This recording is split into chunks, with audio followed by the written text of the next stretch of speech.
Kubu Wakil Presiden Gibran Rakabuming Raka buka suara seusai gugatan Rp125 triliun soal pendidikan Gibran kandas di PN Jakarta Pusat.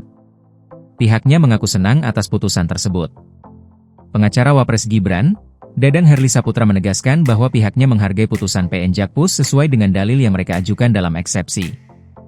Respons, kami menghormati putusan pengadilan. Dan kami tentu sangat senang, karena pertimbangan hakim sesuai dengan dalil kami dalam eksepsi, ujar Dadang.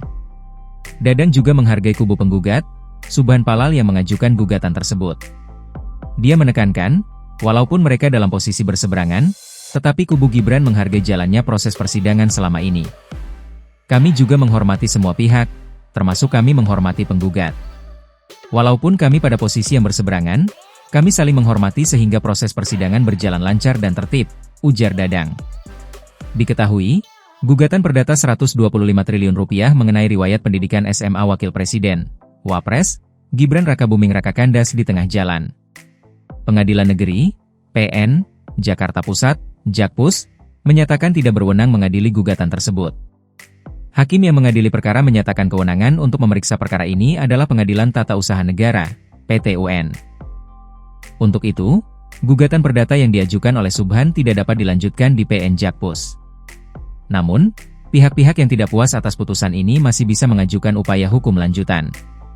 Pengacara Wakil Presiden, Wapres, Gibran Rakabuming Raka, Dadang Herli Saputra, angkat bicara mengenai gugatan mengenai pendidikan SMA Gibran yang kandas di Pengadilan Negeri, PN, Jakarta Pusat, Jakpus. Dadang menyebutkan, pihaknya senang dan menghormati putusan tersebut karena sesuai dengan dalil yang mereka ajukan dalam eksepsi.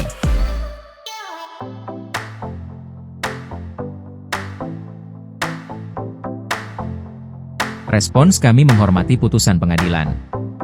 Dan kami tentu sangat senang, karena pertimbangan hakim sesuai dengan dalil kami dalam eksepsi, ujar Dadang kepada Kompas.com, Selasa, 23 Desember 2025. Dadang menyampaikan, pihaknya turut menghargai kubu penggugat, dalam hal ini warga sipil bernama Subhan. Dia menekankan, walaupun mereka dalam posisi berseberangan, tetapi kubu Gibran menghargai jalannya proses persidangan selama ini. Kami juga menghormati semua pihak, termasuk kami menghormati penggugat. Walaupun kami pada posisi yang berseberangan, kami saling menghormati sehingga proses persidangan berjalan lancar dan tertib, ujar Dadang. Diketahui, gugatan perdata mengenai riwayat pendidikan SMA Wakil Presiden, Wapres, Gibran Rakabuming Raka kandas di tengah jalan. Pengadilan Negeri, PN, Jakarta Pusat, Jakpus, menyatakan tidak berwenang mengadili gugatan tersebut. Jadi, setelah saya cek itu, di dalam amarnya itu mengabulkan eksepsi dari para tergugat. Menyatakan, Pengadilan Negeri tidak berwenang mengadili perkara ini dan membebankan perkara kepada penggugat, ujar juru bicara PN Jakpus Sunoto saat ditemui di lobi PN Jakpus, Senin, 22 Desember 2025.